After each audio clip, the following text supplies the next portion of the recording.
दुनिया इस वक्त एक पॉसिबल मल्टी फ्रंट वॉर की तरफ बढ़ रही है। ऐसे सिनेरियो में भारत की मिलिट्री रियलिटी का डायरेक्ट असेसमेंट जरूरी है। ये एनालिसिस भारत के न्यूमेरिकल मिलिट्री गैप्स और ज्योग्राफिक एडवांटेजेस के करंट डेटा पर आधारित है।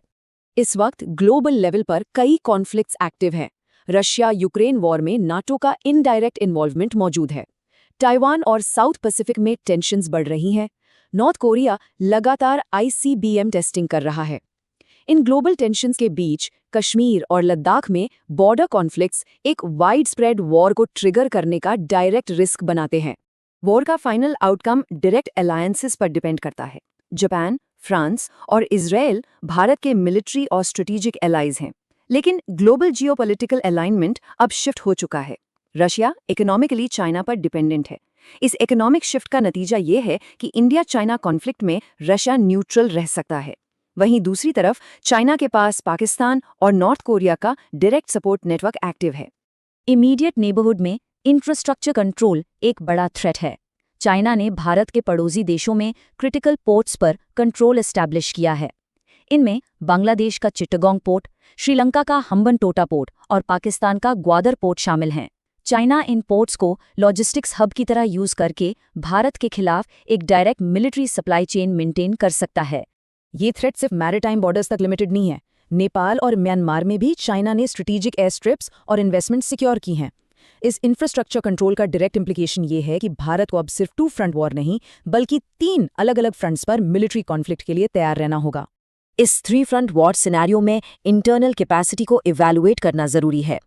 करंट डेटा कंफर्म करता है कि इंडियन आर्म फोर्सेज में 1,55,000 पोस्ट्स वेकेंट हैं।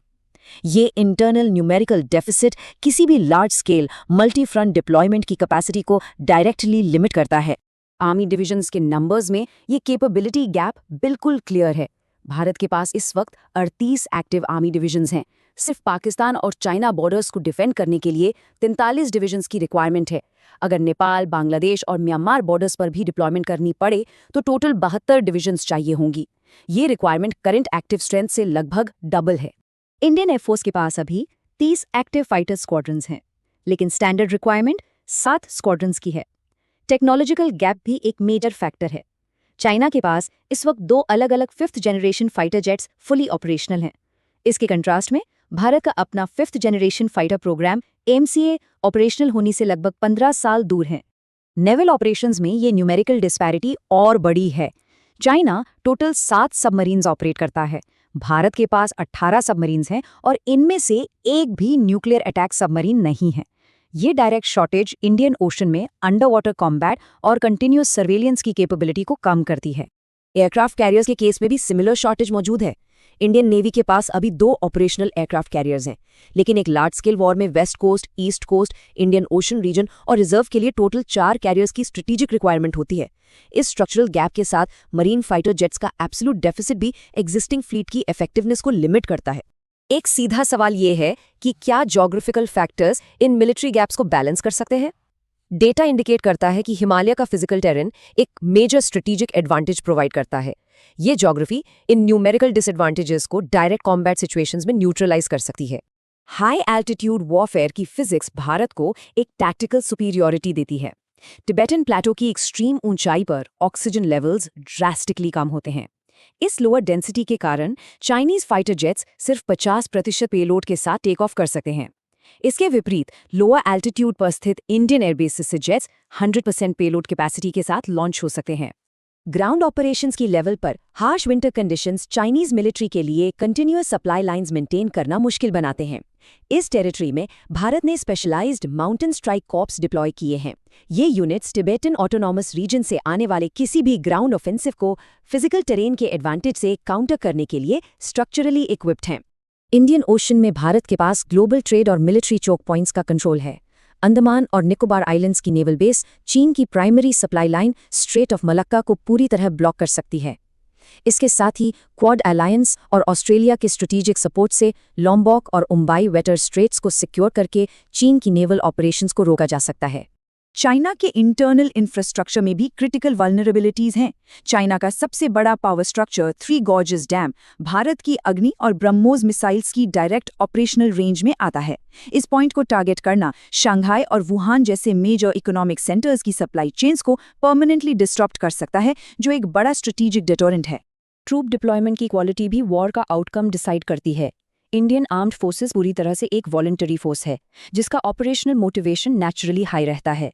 दूसरी तरफ चाइना हेविली कंपल्सरी कंस्क्रिप्शन पर डिपेंड करता है। पास्ट बॉर्डर कॉन्फ्लिक्ट्स का डेटा दिखाता है कि इन कंस्क्रिप्टेड चाइनीज ट्रूप्स की टैक्टिकल एंड्योरेंस वॉलंटरी फोर्सेस के सामने कमजोर पड़ जाती है। पाकिस्तान फ्रंट के बारे में बात करें तो Bharat externally multi directional offensive launch कर सकता है। तजाकिस्तान में मौजूद आइनी और फरखोर एयरबेसेस का इस्तेमाल करके एक रियर फ्रंट ओपन किया जा सकता है। इसके अलावा बलोचिस्तान में इंटरनल डिविजन्स को लेवरेज किया जा सकता है। पाकिस्तान का missile defence system relatively weak है, जिसे साइमल्टेनियस मिसाइल स्ट्राइक से कंप्लीटली ओवरवेल्म करना संभव है। लेकिन पाकिस्तान के मिलिट्री इंफ्रास्ट्रक्चर के साथ एक एब्सोल्यूट रियलिटी उनका न्यूक्लियर आर्सेनल है। ऐसे एनवायरनमेंट में सिर्फ कन्वेंशनल मिलिट्री फोर्स का इस्तेमाल डायरेक्ट म्यूचुअल डिस्ट्रक्शन का रिस्क क्रिएट करता है।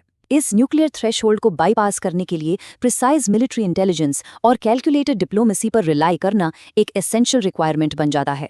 इन गैप्स और थ्रेट्स के बीच एक major structural advantage diplomatic alliances से आता है। भारत साउथ एशिया का एकमात्र देश है जिसने यूनाइटेड स्टेट्स के साथ सभी 6 फाउंडेशनल मिलिट्री पैक्ट्स साइन किए हैं। ये स्पेसिफिक अग्रीमेंट्स कॉन्फ्लिक्ट के दौरान real time satellite intelligence, logistic support और सिक्योर मिलिट्री कम्युनिकेशन को डायरेक्टली इनेबल करते हैं।